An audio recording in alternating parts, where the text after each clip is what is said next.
Hello and welcome back to Good Knit Kisses. I'm your host Kristen, and my friends with allfreeknitting.com would like to present you with another video. Today we're going to talk about the importance of having a slip stitch or not a slip stitch. So to slip stitch or not slip stitch, that is the question. And we're talking about in double knitting.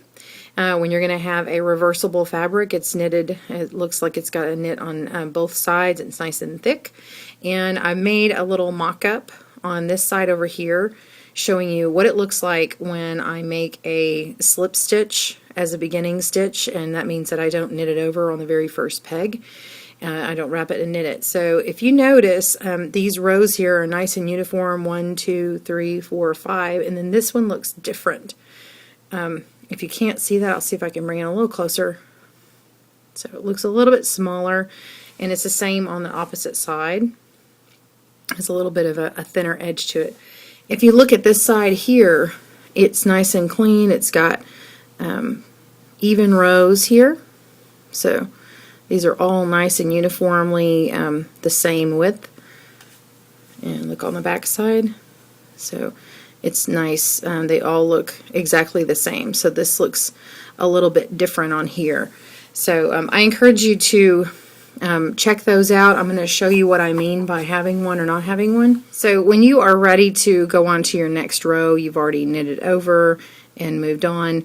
You've got your working strand connected to your ball. I've got it cut off already here, but say this is your working strand. If you were to come in and start weaving this around here, winding it around, and then go on to your next pegs, you're skipping this one, which was what we'd call a slip stitch. And in flat panel knitting, you're going to have one at the end generally.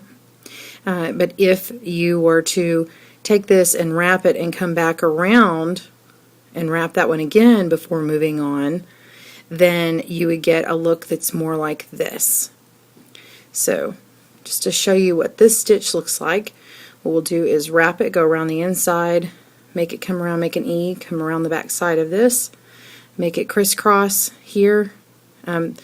This one's okay because see how it's not crisscrossing? All the rest of these are going to crisscross. See that? Looks like an E.